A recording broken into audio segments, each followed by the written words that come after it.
Yes, sir. This is my life story 702. This is Adam 22 and Wack 100.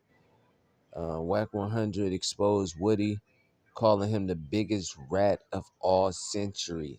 Says can't get no bigger than him. Please like, comment, and subscribe. Become a member. Yes, sir. Very, very interesting topic that we also have to discuss. So over the weekend, Seti Nash, who is from Sacramento, you were actually the person who alerted me to this. I talked to him. He brought little Woody to Rolling 60s territory. I don't think that he thought that this was a big deal, and it seemed like everybody that he brought little Woody around was just as happy. You know, they definitely weren't looking at Woody as a snitch. They were looking at him as, this is the funny motherfucker from the YSL trial and all these 20 versus 1s. They were happy to have him there. Once they leave, the internet starts talking. Eventually, Seti Nash is forced to issue an apology for bringing Woody there. So then he ends up calling into the No Jumper show, at which point somehow we end up politicking about the video from the news of Seti Nash allegedly spilling the beans about somebody. Seti Nash really came with a bunch of excuses that to us, well, I mean, regardless of if I believe them or not, it left the entire room laughing their asses off. Everybody was dying at the idea of him being a, a crisis actor. So here's the thing. I talked to Seti. Okay. I waited a couple days to go by and I called him. Mm-hmm. I like Seti. He all right dude with me. He didn't say some bullshit about me, but he all right, right? Mm-hmm. And you can't, Seti's from Sacramento, lives in Atlanta, and he claims Rolling 60s. Mm-hmm. Therefore, he don't have the right rank or the respect to dictate or call nothing. Right. Right? It's one thing if Seti was running around Wilshire or Hollywood with Woody. They were in the heart of the 60s with real Rolling 60s. You get what I'm saying? So at this point in time, it's no longer on Seti. Now, for what Seti told me, he said dudes was clout chasing and Woody wasn't even supposed to go over there.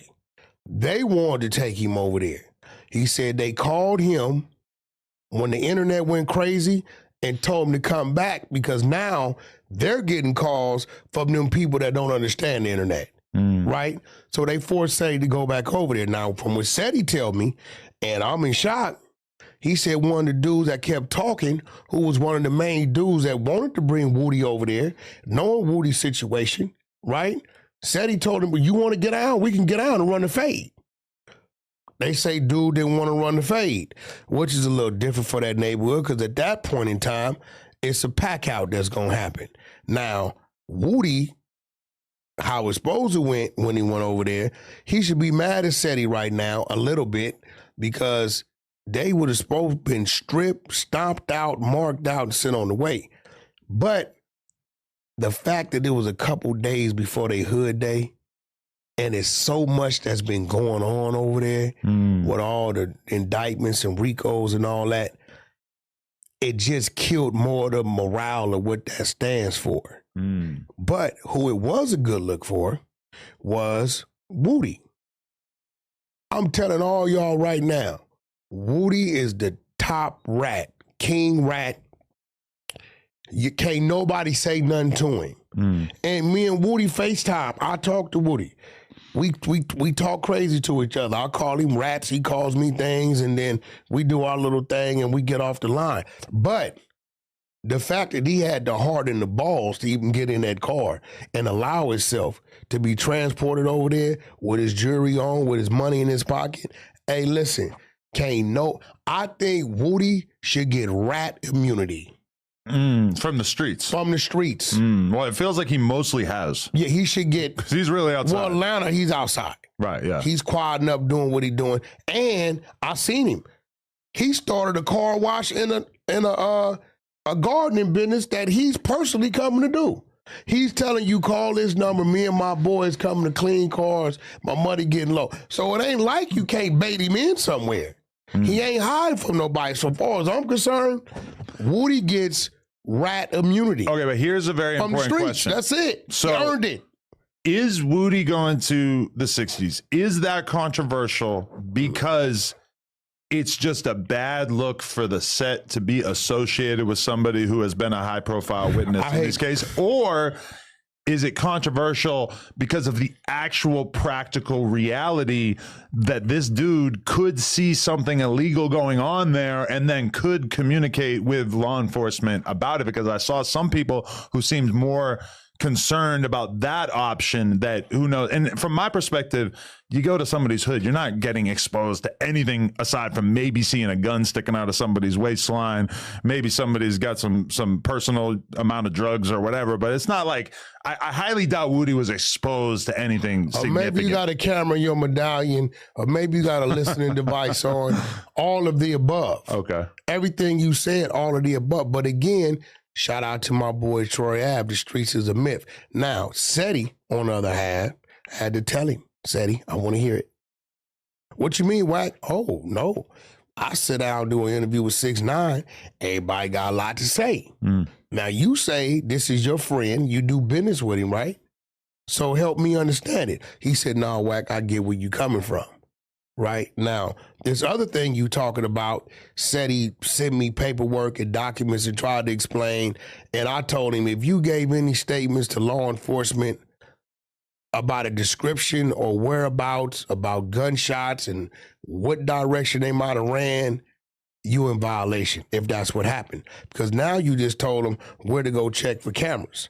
See, everywhere we go now, you on camera. Right. Right? So if you did any of that, but that's why when you said you was addressing it, and it's funny because I seen it this morning, something popped up this morning of him explaining it. So actually he was sitting with you in this one.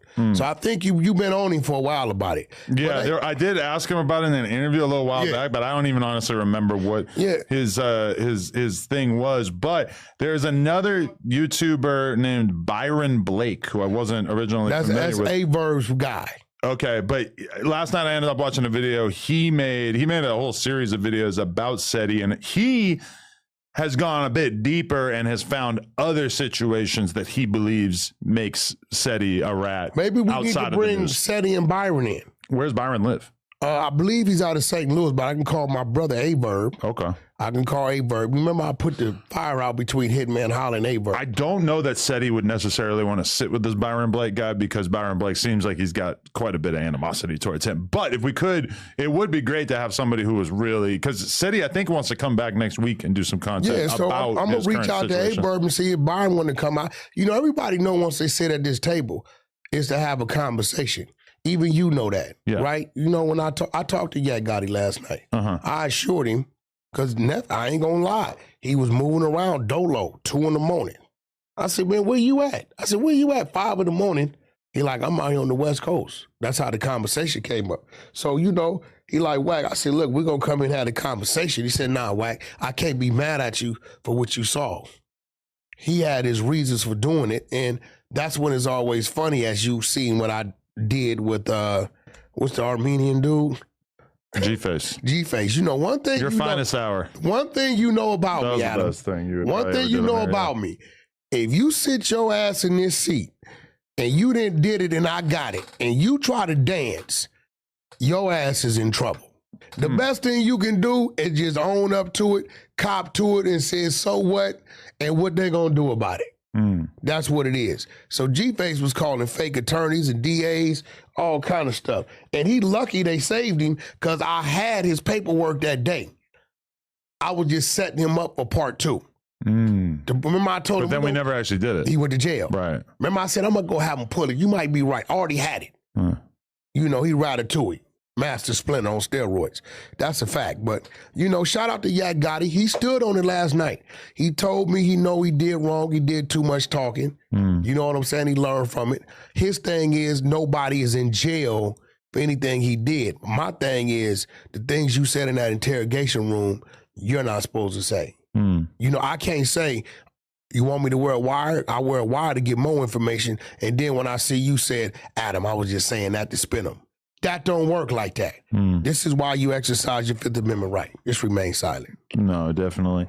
But it's funny because this is all kind of the sequel to what happened in Atlanta. If you remember, we did the Lil Woody interview and Brick Baby happened to be with us. Look at that. Yeah, that's a nice house. Crazy. Brick Baby was with us and Seti Nash was like the one who kind of set it up and brought Lil Woody through, which Brick Baby, remember, he took photos with him. I'm gonna be honest with you, like, I observed how that all went down. I know you did. Big Baby took the photos with him because it would have been awkward as to not take photos with him. They had just been standing. They were having conversation. They were getting along fine. And then people wanted to take photos. You know, the way that people, anytime they see two somewhat famous people standing together talking, they're going to try to start taking photos. Woody's like, oh, yeah, let's get a photo, whatever. And then Brick ends up in a trick bag from just being around. This is my thing. And I've led by example. Hey, bro, if you deal with somebody in any capacity, stand on it. Nobody ever figured out I was doing business with 6ix9ine. I told the people. Nobody ever figured out that Jason Lee, who is openly gay dude, is one of my great friends. I tell the people, whoever you dealing with, no matter what it is, stand on it and you ain't got to worry about it. If Brick Baby is cool with Lil Woody, which it looked like y'all went here, went there, just say, hey, look, bro, whatever he got going on, he all right with me. But the thing is that Brick knew what it was going to look like. Brick had already in advance said, yo, when y'all do the interview, I'm going to just chill because it's going to look kind of crazy. But then it's in the parking lot afterwards when everybody's hanging out and he might as well should have did the interview. Yeah. We would have respected if he did the interview because being real, Brick could have asked him some questions. Well, to be fair, Brick was texting me questions during the interview because Brick knows all kinds of shit about Atlanta shit, Young Thug shit. That's what I'm saying. That he knew good questions to ask. He just didn't want to be on camera for it. But then when it came down to taking a picture hanging out in the parking lot, he didn't want to be the jerk that was like, no, I can't take a picture with you. Like he just wanted to avoid that awkwardness, which I know Brick very, very well. And I know that he's not the kind of person that wants to make everything awkward so that he can make his little statement right there. He's kind of more down and just sort of go with the flow, and that ended up kind of biting him in that. So they switched me from that spot where I was at. Now I'm back here doing this, just sitting here looking at this. And if one of these fall over, all I gotta do is just turn it over and that's it. And all I'm doing is just sitting here chilling. That's it. Man, this job's so much better than what I was doing in my other place. Man, I'm so grateful. Y'all don't even understand, man. Please like, comment, and subscribe. Much love to everybody. I hope everybody having a blessed one. Yeah, this me.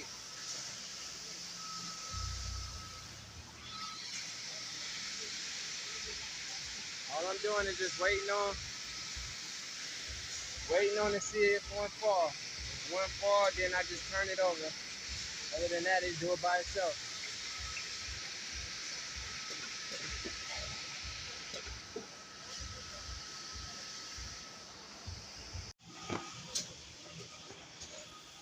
What I'm doing next, just watching this go by itself. This is crazy.